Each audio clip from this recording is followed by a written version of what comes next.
News টুডেতে আপনাদেরকে স্বাগত। আমি রিক দেখে নিচ্ছি এই মুহূর্তের বিশেষ কিছু খবর। বেসরকারি স্কুলে লাগামহীন বেতন বৃদ্ধি রুখতে আইন চালু করার পথে রাজ্য সরকার। মঙ্গলবার বিধানসভায় এমনটাই জানালেন শিক্ষামন্ত্রী ব্রাত্য বসু। বেসরকারি স্কুলে লাগামহীন বেতন বৃদ্ধি রুখতে একটি আইন চালু করার পথে এগোচ্ছে রাজ্য সরকার। মঙ্গলবার বিধানসভায় এমনটাই জানালেন শিক্ষামন্ত্রী ব্রাত্য বসু। বেসরকারি স্কুলের ব্যয় বৃদ্ধি নিয়ে রাজ্য বিধানসভায় অধিবেশনে প্রশ্ন করেন বাঁকুড়া জেলার ছাতনার বিজেপি বিধায়ক সত্যেন্দু নারায়ণ মুখোপাধ্যায়। জবাবে বেসরকারি বিদ্যালয়গুলিতে বেতন বৃদ্ধি তা নিয়ে অভিভাবকদের উপর চাপ, বিদ্যালয়ের কাজ ভেঙে পড়ার মতো অভিযোগের কথা মেনে নেন শিক্ষামন্ত্রী। তিনি জানান, এমন বিভিন্ন ধরনের অভিযোগ সরকারের কাছে পৌঁছেছে। এগুলি বন্ধ করতে একটি কমিশন গঠন করার পথে এগোচ্ছে রাজ্য সরকার। বেসরকারি স্কুলের বেতন বৃদ্ধি রুখতে সরকার বিধানসভায় একটি বিল আনতে চলেছে বলেও জানান ব্রাত্য বসু। বস্তুত রাজ্যের বেসরকারি স্কুলগুলিতে বেতন বৃদ্ধি নিয়ন্ত্রণের জন্য একটি কমিশন গঠনের সিদ্ধান্ত আগেই নিয়েছিল পশ্চিমবঙ্গ সরকার। West Bengal private school regulatory commission গঠনের জন্য 2023 সালের অগস্ট মাসে নীতিগত অনুমোদন দেয় রাজ্য মন্ত্রিসভা। শিক্ষা দপ্তর সূত্রে খবর, কমিশনে মোট 11 জন সদস্য থাকবেন, যার প্রধান হবেন একজন অবসরপ্রাপ্ত বিচারপতি। কমিশনের বাকি সদস্যদের মধ্যে থাকবেন স্কুল শিক্ষা কমিশনার, প্রাথমিক শিক্ষা পর্ষদ, মধ্য শিক্ষা পর্ষদ এবং উচ্চ শিক্ষা সংসদের সভাপতি।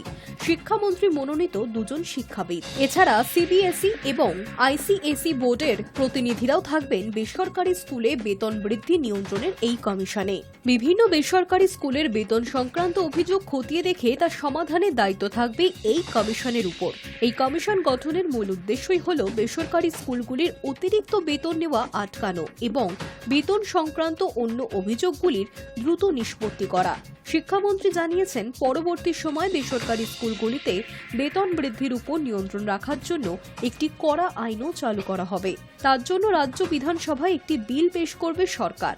বেসরকারি স্কুলে বেতন বৃদ্ধি নিয়ে মাঝে মধ্যেই অভিভাবকদের অভিযোগ এবং বিক্ষোভ প্রকাশ্যে আসে। বেসরকারি স্কুলগুলিতে ভর্তির জন্য মাত্রা ছাড়া অর্থ নেওয়ার অভিযোগ শোনা যায় অনেক সময়। রাজ্য সরকারের এই সংক্রান্ত বিল পেশ করে তা আইনে পরিণত করলে বেসরকারি স্কুলের বেতন নিয়ে অভিভাবকদের দীর্ঘ অভিযোগের সমাধান হতে পারে বলেই অনুমান। Hi news network. White House থেকে বিতাড়িত হয়ে ক্ষমাও চেয়ে নিলেন জেলেনস্কি। কি কারণ দেখুন। আলোচনা করতে গিয়ে আশ্বাস তো দূর, মিলেছিল ঘাড় ধাক্কা। কিন্তু হোয়াইট হাউস থেকে বিতাড়িত হয়েও ক্ষমা চেয়ে নিলেন জেলেনস্কি। মার্কিন কূটনীতিক স্টিভ উইটকফ একটি অনুষ্ঠানে গিয়ে জানান, ওভাল অফিসে যা হয়েছে সমস্ত কিছুর জন্য ক্ষমা চেয়ে চিঠি লিখেছিলেন ইউক্রেনের প্রেসিডেন্ট।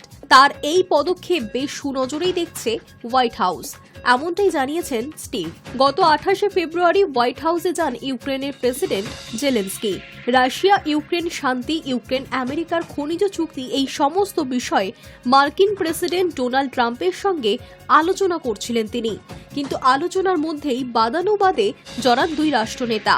তুমুল বচসার পর জেলেনস্কি ও তার প্রতিনিধি দলকে হোয়াইট হাউস ছাড়ার নির্দেশ দেন ট্রাম্প। তারপরেই মার্কিন প্রতিরক্ষা দপ্তর সূত্রে খবর পাওয়া যায়, ইউক্রেনের জন্য সমস্ত সামরিক সহায়তা বন্ধ করল আমেরিকা।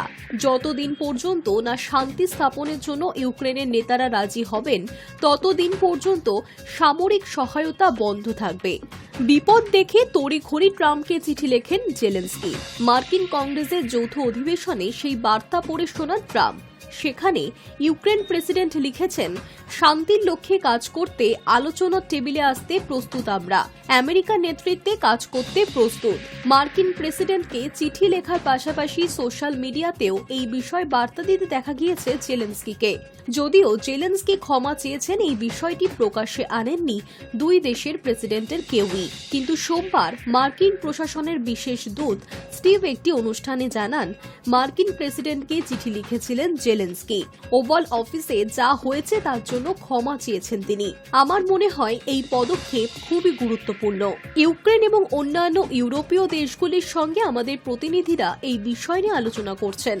তবে প্রশ্ন উঠছে, ক্ষমা চাওয়ার বিষয়টি আগেই প্রকাশ্যে আনা হলো না কেন? তাহলে কি ক্ষমা চেয়ে আলাদা কোনো চিঠি লিখেছেন জেলেনস্কি? তবে ইউক্রেনের প্রেসিডেন্ট ক্ষমা চাওয়ার পরেই সে দেশের আধিকারিকদের সঙ্গে আলোচনায় বসতে চলেছে আমেরিকা। মঙ্গলবার সৌদি আরবে দুই পক্ষের বৈঠক হবে বলে সূত্রের খবর। High news network. পয়েন্ট প্রথম ভারতীয় ক্লাব হিসেবে নজির গড়ল মোহনবাগান। মোহনবাগান মানেই যে পুরনো নজির চুরমার করে নতুন রেকর্ড করা। চলতি আইএসএলে একের পর এক রেকর্ডের মালিক হয়েছেন বিশাল কায়েতরা। তবে লিগের শেষ ম্যাচে এমন এক নজির গড়ল মোহনবাগান, যা বিশ্বের কোনো ক্লাবের কাছে ঈর্ষণীয়। একমাত্র ক্লাব হিসেবে ভারত সেরা লিগ সব মিলিয়ে 1000 পয়েন্ট পেল সবুজ মেরুন ব্রিগেড। কিভাবে তিল করে গড়ে উঠল 1000 পয়েন্টের রত্নভাণ্ডার, তার জন্য ফিরে যেতে হবে প্রায় 30 বছর পিছনে। ইতিহাসের প্রথম পাতাটা পড়ে দেখতে হবে জাতীয় লিগের সময় থেকে। 1996 থেকে 97 সালে প্রথমবার জাতীয় লিগে মোহনবাগান অর্জন করেছিল 5 ম্যাচে 6 পয়েন্ট। আর সেখান থেকেই এগিয়ে আসা যাক 2025 সালে। এবার আইএসএল এর শেষ ম্যাচে এফসি গোয়াকে হারিয়ে 24 ম্যাচে মোহনবাগানের প্রাপ্তি 56 পয়েন্ট। মোট 29টি মৌসুমে মোহনবাগানের মোট পয়েন্ট সংগ্রহ করেছে 1000 পয়েন্ট। দেশের প্রথম পর্যায় লিগে যে পয়েন্ট অর্জনের কৃতিত্ব অন্য কোনো দলের নেই।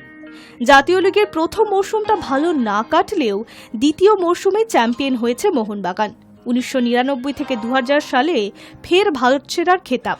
2001 থেকে 2002 সালে তৃতীয়বার জাতীয় লিগে সেরা হয়েছে সবুজ মেরুন ব্রিগেড। তারপর 2007 থেকে 8 সালে শুরু হয় আই লিগ। সেখান থেকে প্রথম মৌসুমে 18 ম্যাচে 30 পয়েন্ট পায়। 13টি মৌসুমে মোট পয়েন্ট সংখ্যা দাঁড়িয়েছে 276। তার মধ্যে জয় হয়েছে 126টি ম্যাচে। 2014 থেকে 15 এবং 19 থেকে 20 ম্যাচেও চ্যাম্পিয়ন হয়েছে তারা। তারপর আইএসএলেও উড়েছে সবুজ মেরুনের সাফল্যের পতাকা। 2020-21 থেকে আইএসএলে যুক্ত হয়ে প্রথম মৌসুমে সংগ্রহ 20 ম্যাচে 40 পয়েন্ট। পরপর দুবার লিগ শিল্ড জয় ছাড়াও আইএসএল কাপ জিতেছে তারা। লিগ শিল্ড হাতে পাওয়ার রাতে 1000 পয়েন্টে পৌঁছানোর নজির গড়ে জোড়া ইতিহাস করে সবুজ মেরুন ব্রিগেড। আর সেই উচ্ছ্বাসেই বাঁধ ভাঙে বাগানের ভক্তরা। Hi news network.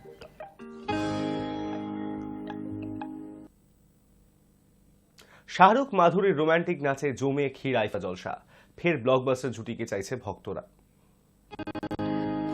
জয়পুরে আইফার জলসায় দিল তো পাগল হে জুটি এক ফ্রেমে ধরা দিয়ে অনুরাগীদের সত্যি পাগল করে দিলেন। 25তম আইফা অ্যাওয়ার্ডের অন্যতম চমক ছিল শাহরুখ খান ও মাধুরী দীক্ষিতের রোম্যান্টিক পারফরমেন্স। আর আইফার মঞ্চ থেকেই সেই ঝলক প্রকাশ্যে আসতেই দুরন্ত গতিতে ভাইরাল নেট পাড়ায়, যা দেখে অনুরাগীদের দাবি বলিউডের পর্দায় আবারও ফিরে আসুক 90 দশকের এই ব্লকবাস্টার জুটি। দিল তো পাগল হে সিনেমার 25 বছর পার। ছবির বয়স বাড়লেও তারকা জুটির চেহারায় কিন্তু এখনো বয়স চোখ রাঙায়নি। 13 বছর বাদে আইফা পুরস্কারের মঞ্চে জুটিতে ফিরলেন শাহরুখ খান এবং মাধুরী দীক্ষিত। আর প্রত্যাবর্তন করেই কাঁপন ধরিয়ে দিল তারকা জুটি, উস্কে দিলে 90 দশকের হিট নস্টালজিয়া। সম্প্রতি তাদের মোহরায় ভিডিও ফাঁস হয়েছিল, যা দেখে কৌতূহলের পারদ চড়েছিল। আর সোমবার পারফরমেন্সের ঝলক প্রকাশ্যে আসতেই সরগম নেট পাড়া। ভিডিওতেই দেখা গেল সোনালী রঙের শিমারি শার্ট এবং কালো ট্রাউজার পরনে শাহরুখ খান। অন্যদিকে মাধুরী দীক্ষিতের পরনে কালো রঙের শিমারি শাড়ি। যখন মঞ্চে দুজনের রোমান্টিক পারফরমেন্সে ব্যস্ত, তখন দর্শক আসনে বসে থাকা সকলেরই হাততালি আর সিটির আওয়াজে জমজমাট আইফার জলসা। সেই ভিডিও দেখে ততোধিক আপ্লুত দুই তারকার অনুরাগীরাই। তারা চাইছেন বলিউডের পর্দায় আবারও ফিরুক শাহরুখ ও মাধুরী জুটি। কোয়েলা, আঞ্জাম, দিল তো পাগল হ্যায়, হাম তুমারে হ্যায় সনম থেকে দেবদাসের মতো একাধিক সিনেমায় জুটি বেঁধেছেন শাহরুখ ও মাধুরী, যেসব ছবি আজ দর্শকের মনে গেঁথে রয়েছে। আইফার মঞ্চের সেসব স্মৃতি ফিরিয়ে দিলেন তারা একসঙ্গে। অনেকে অবশ্য জুটির দিল তো পাগল হে গানের পারফরমেন্সে করিশ্মা কাপুরকেও মিস করেছেন। Hi news network.